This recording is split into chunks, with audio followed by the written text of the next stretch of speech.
이 이야기를 들으면 아마 눈물이 날지도 모릅니다. 우리는 왜 맨날 실패할까? 왜 우리 인생은 이렇게 바뀌지 않는 걸까? 그런 생각, 저도 참 많이 했어요. 안녕하세요. 제 이름은 니노입니다. 조지아의 깊고 깊은 산골에서 태어났습니다. 서울이 어떤 곳인지, 김치가 뭔지도 몰랐던 어린 시절이었죠. 당시 우리 마을은 수도 트빌리시에서 차로 6시간이나 떨어져 있었습니다. 길은 굽이굽이 험했고 인터넷은커녕 스마트폰조차 낯선 세상이었죠. 우리 집은 돌로 지어진 낡은 2층 집이었습니다. 1층은 소와 닭이 지내고 2층이 우리 가족의 생활 공간이었죠. 겨울이면 방 안에서도 입김이 나올 정도로 추웠어요. 하지만 그런 삶이 특별하다고는 생각하지 않았습니다. 그냥 다들 그렇게 사는 줄 알았죠. 그런데 이상하게도 전 어릴 때부터 소리에 예민했어요. 텔레비전에서 흘러나오는 외국어 방송만 나오면 귀가 번쩍 뜨였죠. 러시아어, 영어 그 중에서도 한 번도 들어본 적 없는 그 낯선 언어 하나가 제 마음을 흔들어 놓았습니다. 그건 바로 한국어였습니다. 17살 여름날이었어요. 친구 나타샤의 집에 놀러 갔을 때였습니다. 그 언니가 노트북으로 뭔가를 보고 있었죠. 화면엔 잘생긴 동양 남자와 예쁜 여자가 등장했어요. 둘이 싸우다가 울고 껴안고 감정이 폭풍처럼 몰아치는 장면이었죠. 이게 뭐야? 제가 물었습니다. 한국 드라마야. 요즘 완전 인기 많아. 그 한마디로 제 인생이 바뀌기 시작했습니다. 집에 돌아온 그날 밤, 저는 잠을 이루지 못했습니다. 그 소리 그 한국어가 귀에 맴돌았거든요. 이상하게 마음이 끌렸습니다. 그 언어가 마치 저를 부르는 것 같았어요. 왜였을까요? 저도 아직 모르겠어요. 그날 이후 밤마다 부모님이 주무시는 사이 거실로 나가 몰래 컴퓨터를 켰습니다. 소리를 최대한 줄이고 자막이 달린 한국 드라마를 찾아봤죠. 처음엔 러시아어 자막으로, 그 다음엔 영어로. 그리고 결국 자막 없이 소리만 듣기 시작했습니다. 안녕하세요. 감사합니다. 사랑해요. 그 단어들이 제 가슴에 박혔습니다. 거울 앞에 서서 수십 번씩 따라했죠. 입모양을 흉내내고 억양을 따라하고 그렇게 한국어란 낯선 세계에 들어가기 시작했습니다. 그게 엄마에게 들킨 날이었어요. 니노야, 지금 뭐 하는 거니? 문이 벌컥 열리고 어머니가 들어오셨습니다. 저는 깜짝 놀라 입을 다물었죠. 또 그 이상한 말하고 있었지. 그게 도대체 뭐야? 전 대답했어요. 한국어예요. 드라마 보면서 배우고 있어요. 어머니의 얼굴은 금세 굳어졌습니다. 그딴 건 왜 배우니? 우리랑 아무 상관도 없는 나라 말이잖아. 영어나 러시아어도 벅찬데 그 시간에 영어 공부나 더해. 그날 저녁 아버지도 저를 불렀습니다. 니노, 제발 정신 좀 차려라. 그게 밥 먹여주냐? 그 말이 마음을 찔렀습니다. 하지만 포기할 수 없었습니다. 어른들은 늘 현실을 이야기했습니다. 그럴 만도 했어요. 우리 가족은 넉넉하지 않았고 제게 기대하는 건 평범한 공무원이 되거나 현실적인 기술을 배워서 일찍 돈을 버는 거였죠. 하지만 제 마음은 이미 돌아설 수 없는 강을 건넜습니다. 한국어는 단순한 외국어가 아니었어요. 내가 태어난 이 좁고 낡은 마을을 벗어날 수 있는 유일한 열쇠처럼 느껴졌거든요. 부모님의 반대는 거셌습니다. 식탁에 앉을 때마다 그 시간에 영어 단어 하나라도 더 외워라. 한국은 니노랑 아무 상관없는 나라야. 잔소리가 끊이질 않았어요. 하지만 이상하게도 그럴수록 오기가 생겼습니다. 내가 틀리지 않았다는 걸 보여주고 싶다. 그 생각 하나로 밤마다 드라마를 보고 낮에는 발음을 따라하고 낡은 공책에 모르는 단어를 베껴 적었죠. 누가 봐도 쓸모없는 짓이라고 말했지만 그 작은 공책은 제겐 보물이었습니다. 18살. 드디어 마을을 떠날 날이 왔습니다. 트빌리시에 있는 국립대학교에 합격했거든요. 한국어학과는 없었지만 비슷한 분야인 동양학과에 들어갔습니다. 기숙사 대신 지인의 소개로 얻은 아주 오래된 원룸에서 살게 됐습니다. 창문은 제대로 닫히지도 않았고 겨울엔 전기장판 하나로 버텨야 했어요. 그래도 마치 내가 진짜 세상 속으로 들어온 것 같아 심장이 두근거렸죠. 첫 번째 목표는 진짜 한국어 수업을 찾는 것이었습니다. 포털 사이트에 검색을 하다 작은 사설 학원에서 한국어 초급반 수업을 한다는 정보를 발견했어요. 전화로 물어보니 일주일에 2번, 저녁 6시 수업이라고 했습니다. 문제는 왕복으로 버스를 4시간이나 타야 했다는 거예요. 하지만 저는 망설이지 않았습니다. 수업료를 내기 위해 주말마다 청소 아르바이트도 시작했죠.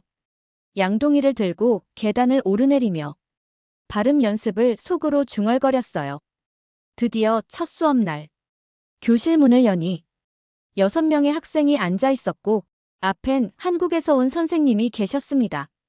그분은 저를 보며 웃으며 물으셨어요. 학생은 왜 한국어를 배우고 싶어요? 순간 말이 막혔습니다. 하지만 곧 제 마음 깊은 곳에서 대답이 튀어나왔죠. 그냥 좋아서요. 네, 정말 그랬어요. 그 이유 하나면 충분하다고 믿었습니다. 그때는 몰랐어요. 그 단순한 마음이 앞으로 제 인생 전체를 바꿔놓게 될 줄은. 대학교 2학년 여름방학. 모두가 고향으로 돌아가는 시기였지만 저는 트빌리시에 남기로 했습니다. 한국어를 써서 뭔가 진짜를 해보고 싶었거든요. 아르바이트를 알아보며 신문 광고를 하나하나 살폈습니다. 그때 눈에 들어온 문장이 있었습니다. 한국 관광객 전문 여행사 마이너스 한국어 가능자 우대심장이 두근거리기 시작했어요. 바로 전화를 걸었습니다. 혹시 한국어 할 줄 아세요? 전화기 너머 낮고 묵직한 남자의 목소리. 네. 조금이지만 할 수 있어요. 제 목소리는 떨렸지만 진심이 담겨 있었죠. 그럼 내일 면접 보러 오세요. 그렇게 저는 생전 처음 진짜 일터로 나가는 날을 맞이하게 됐습니다. 다음 날 작은 사무실 앞에서 몇 번이나 숨을 고른 뒤 문을 열었습니다. 안에는 중년의 남성, 그리고 컴퓨터 몇 대와 서류들로 가득 찬 공간이 있었습니다. 자, 자기소개해보세요. 한국말로. 그 말에 나는 숨을 크게 들이마시고 말했습니다. 안녕하세요. 저는 니노입니다. 20살이고요. 한국어를 2년 동안 공부했습니다. 말은 좀 더듬었지만 전 하고 싶은 말을 다 했습니다. 사장님은 웃으며 고개를 끄덕였어요. 조지아에서 본 한국어 중에 제일 잘하네요. 언제부터 일할 수 있어요? 그 순간 저는 세상을 가진 듯한 기분이었습니다. 그렇게 저는 인턴으로 여행사에서 일하기 시작했습니다. 업무는 생각보다 많고 복잡했어요. 공항 픽업, 호텔 체크인 도와주기, 관광지 안내, 그리고 무엇보다 통역. 하루하루가 정신없이 지나갔지만 행복했습니다. 드라마로 배운 언어가 실제 사람들의 삶과 연결되는 순간들이었거든요. 그리고 한 달이 흘러 제 첫 월급날. 사장님이 봉투 하나를 건네며 말했습니다. 수고했어요, 니노 씨. 봉투를 열어봤습니다.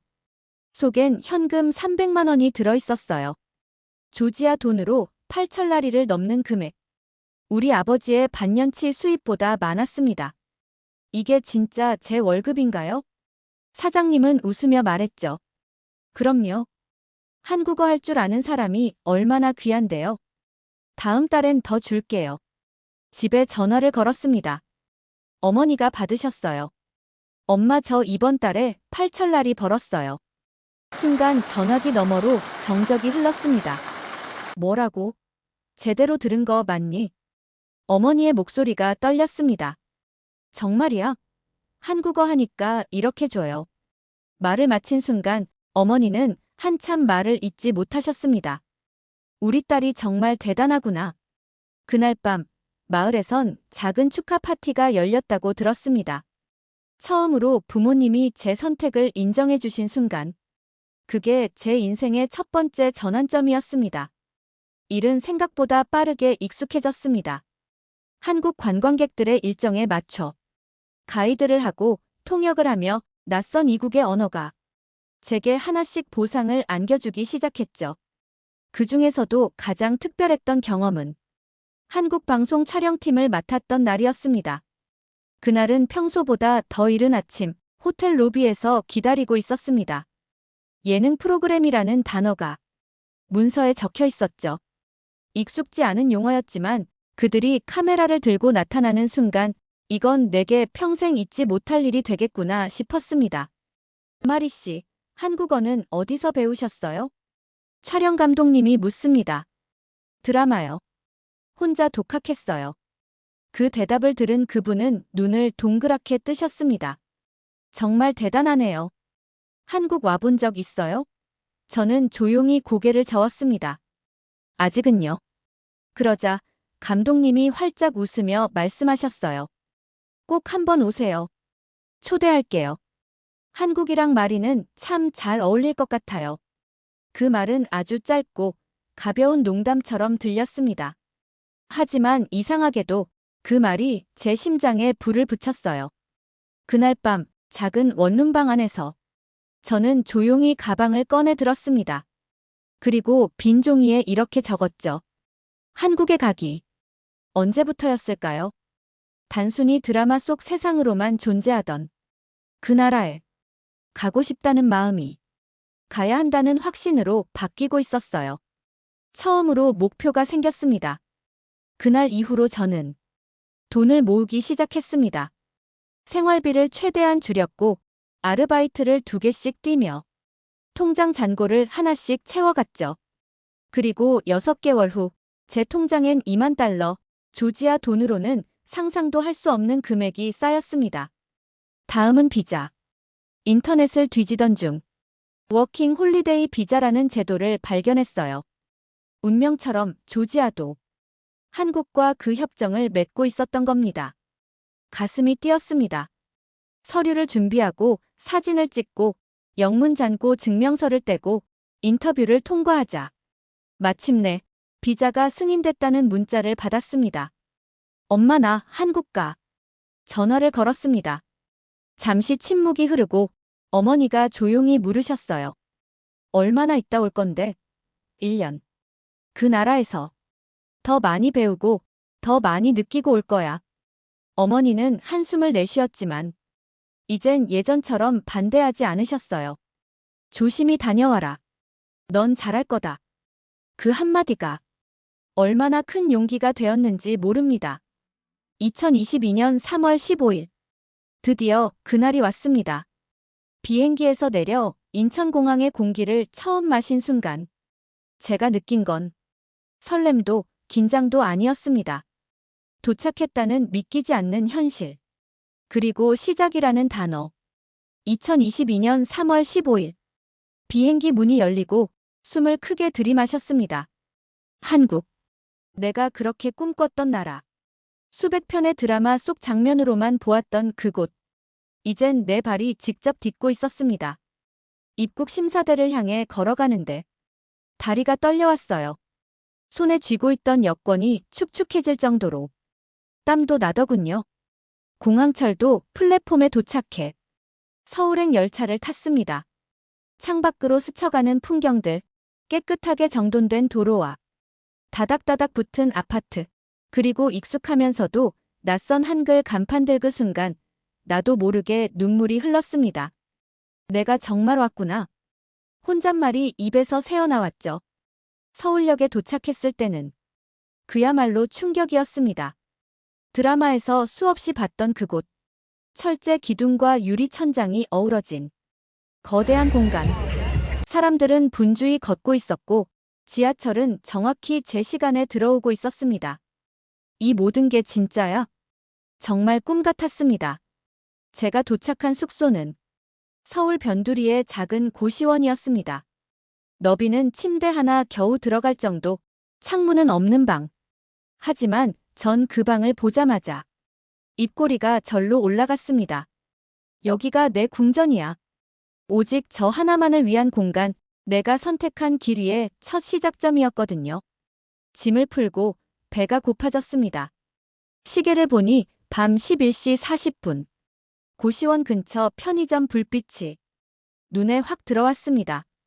문을 열고 들어가자 알록달록한 포장지들이 진열대에 가득했어요. 그리고 드라마에서 그렇게나 많이 봤던 삼각김밥이 눈에 들어왔습니다. 참치마요, 소고기 고추장, 불닭. 정말 그 안에 밥이 들었을까? 어떻게 먹는 걸까? 조심스레 하나를 골라 계산대에 올렸습니다. 카드 되나요? 직원이 고개를 끄덕이며 말했습니다. 네, 여기 단말기예요. 편의점에서 현금 없이도 음식 하나를 사 먹을 수 있다는 것. 조지아에서는 상상도 못할 일이었죠. 고시원으로 돌아와 삼각김밥 포장을 뜯으며 조심스럽게 한 입을 베어 물었습니다. 짭조름한 간장 소스, 고소한 참치, 매콤한 맛까지 어우러진 그 한 입에 뭔지 모를 눈물이 또르르 떨어졌습니다. 이제 진짜 내가 새로운 세상을 살아가는구나. 그 후 며칠은 정신없이 흘러갔습니다. 통번역 에이전시에 등록하고 작은 일들을 하나씩 수주받기 시작했어요. 조지아어와 한국어를 할 수 있는 인재는 생각보다 많지 않았습니다. 관광 가이드, 문서 번역, 촬영 코디네이터 하루에 벌 수 있는 돈이 조지아에선 상상도 못했던 수준이었죠. 통장의 숫자가 늘어날수록 가슴이 먹먹해졌습니다. 이게 그토록 바라던 삶의 시작일까? 한국 생활이 어느덧 6개월째에 접어들 무렵이었습니다. 하루하루가 고단했지만 제가 살아있다는 느낌이 들었죠. 돈을 버는 게 아니라 내 인생을 직접 만들어간다는 느낌. 그건 정말 처음 느껴보는 감정이었어요. 그날도 번역 작업을 마친 뒤 고시원 방에 누워 어머니와 영상 통화를 했습니다. 화면 너머의 어머니 얼굴은 여전히 산골의 정갈한 부엌에 앉아 계셨죠. 엄마, 지금 내가 있는 곳 보여줄까? 저는 핸드폰을 들고 방 밖으로 나왔습니다. 서울 명동의 밤거리. 반짝이는 간판과 사람들. 새벽 1시인데도 북적이는 그 풍경 속을 저는 천천히 걸었습니다. 여기야. 서울에서 제일 유명한 거리 중 하나야. 카메라를 돌려 보여드리자. 어머니의 눈이 커졌습니다. 세상에. 이게 정말 한국이니? 저는 편의점 안으로 들어갔습니다. 여긴 24시간 열려 있어. 새벽에도 밥을 살 수 있지. 진열된 도시락과 삼각김밥, 즉석 컵라면과 바나나, 우유, 그 모든 걸 어머니께 하나하나 보여드렸어요. 화면 너머, 어머니는 말이 없으셨습니다. 오직 놀라움에 가득 찬 눈빛만 보였죠. 다음 날은 병원 이야기를 했습니다. 어제 감기 기운 있어서 병원 다녀왔어요. 예약은 앱으로 하고 10분 만에 진료받았어요. 어머니는 도저히 믿기지 않는다는 듯 고개를 저으셨습니다. 우린 병원 가려면 아침 일찍 가서 하루 종일 기다려야 되는데 그리고 이어지는 지하철 이야기. 여긴 전철이 3분마다 와요. 시간표도 정말 정확해. 스크린도어가 열리고 사람들이 차분하게 타고 내리는데 정말 질서정연해요. 어머니는 어느새 화면에 못을 박은 듯 눈을 떼지 못하셨습니다. 말이야. 우리가 사는 곳이랑 너무 다르구나. 어머니의 목소리에 처음으로 부러움이 섞여 있었습니다. 한국이 이렇게 발전한 나라였는 줄 정말 몰랐어. 그 순간 가슴이 벅차올랐습니다. 이제 부모님도 내가 왜 한국어를 선택했는지 조금은 이해하시는구나. 그날 이후 부모님의 말투가 달라졌습니다. 어머니는 통화할 때마다 서울은 오늘 날씨 어때? 라고 묻기 시작하셨고 아버지는 지하철역 사진 좀 또 보여줘봐. 그거 진짜 전광판으로 시간 나오는 거 맞지? 하고 웃으시며 말하셨습니다. 심지어는 우리 집에서 제일 보수적이었던 오빠 리노도 영상통화에 자주 얼굴을 비추기 시작했죠. 말이야, 거기 물류는 어때?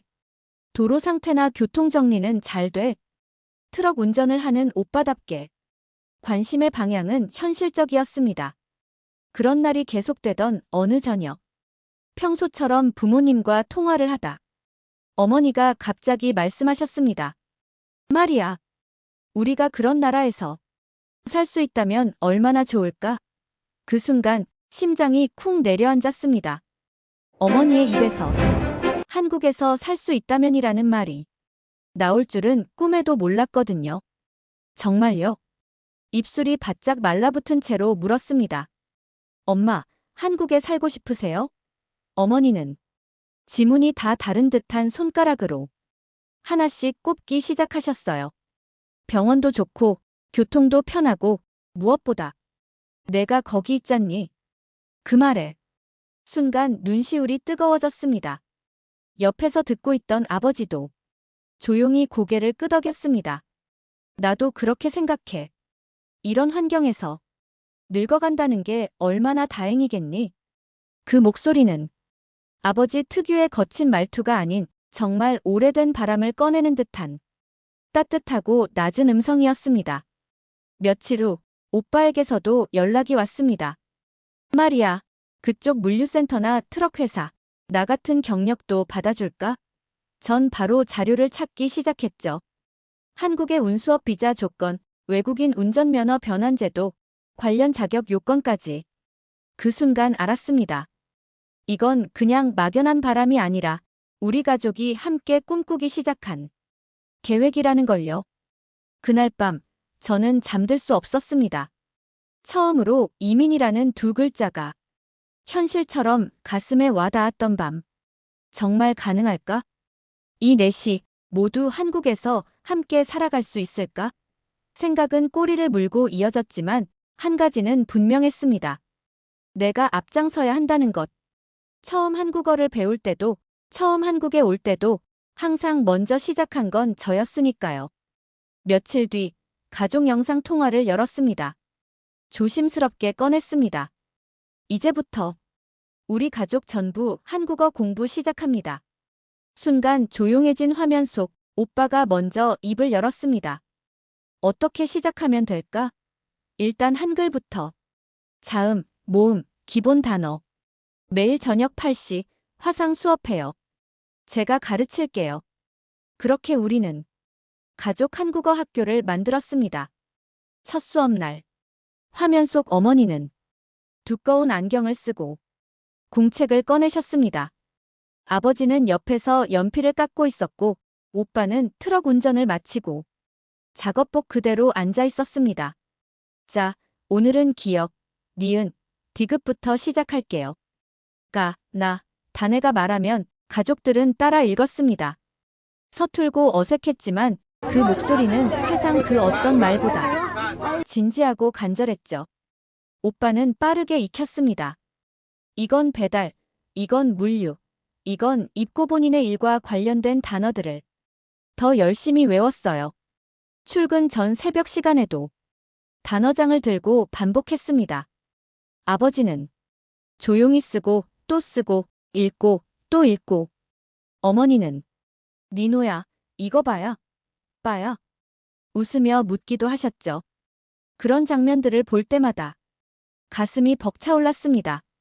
우리는 이제 하나의 목표를 향해 한 걸음씩 나아가고 있었어요. 한 달 후 우리 가족은 간단한 자기소개와 일상 표현 정도는 할 수 있게 되었습니다. 안녕하세요. 제 이름은 리노입니다.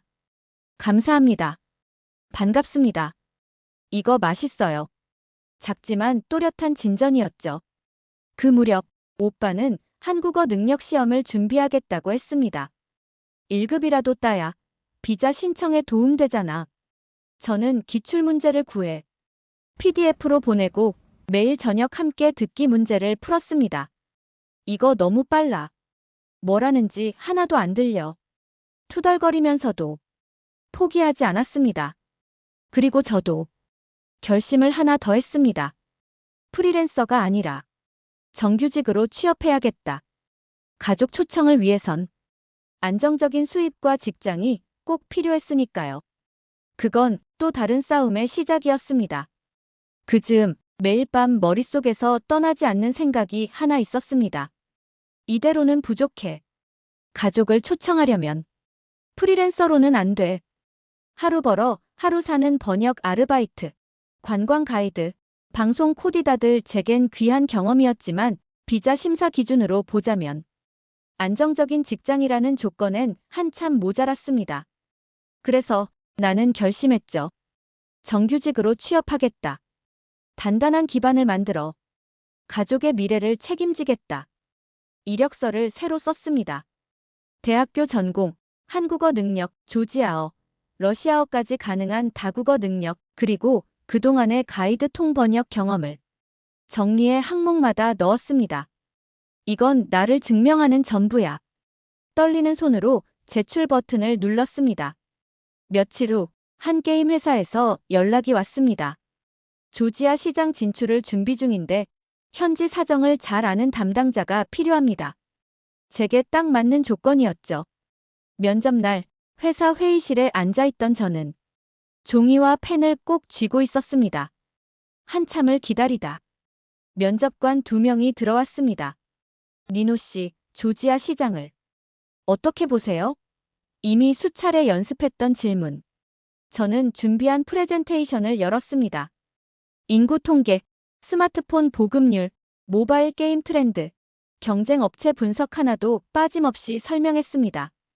면접관이 놀란 표정으로 고개를 끄덕였습니다. 언제부터 출근 가능하세요? 그 한 문장에 숨이 멎는 줄 알았습니다. 합격. 정규직 계약서에 서명하면서 손이 떨렸습니다. 월급 300만 원. 4대 보험, 건강보험, 퇴직금, 근무시간, 휴가. 이제야 정말 사회의 일원이 됐다는 감각. 혼자만이 아니라 이제는 누군가를 위해 버틸 수 있는 기반. 이 모든 게 눈앞에 펼쳐졌습니다. 가장 먼저 부모님께 전화를 걸었습니다. 통화가 연결되자마자 숨도 고르지 않고 말했어요. 엄마, 나 정규직 됐어요. 이제 초청 비자 준비할 수 있어요. 전화기 너머 어머니는 아무 말이 없으셨습니다. 한참이 지나서야 작은 울음 섞인 목소리가 들렸습니다. 마리아, 정말 잘했다. 정말 대단하다. 우리 딸. 그 순간 나는 눈을 감고 속으로 말했습니다. 이제 시작이야. 이제 진짜로 가족을 데려올 수 있어. 2024년 1월 모든 준비가 끝났습니다. 오빠 리노의 비자 서류, 부모님의 체류 계획, 내 직장 계약서와 소득 증빙, 통장 잔액 증명까지 한 장 한 장 서류를 확인하며 손끝에 힘이 들어갔습니다. 이제 정말 갈 수 있겠구나. 우리 가족이 드디어 함께 살 수 있겠구나. 우선 오빠의 취업 비자를 먼저 신청했습니다. 경력 증명서, 국제 운전면허, 기초 한국어 능력 시험 성적까지 모두 요건에 맞게 제출했죠. 설레는 마음으로 결과를 기다렸습니다. 그런데 2주 후 전화기 너머로 들려온 오빠의 목소리는 완전히 달라져 있었습니다. 비자가 반려됐어. 순간 숨이 멎었습니다. 왜? 무슨 이유로? 경력 증명서가 한국 양식이 아니래.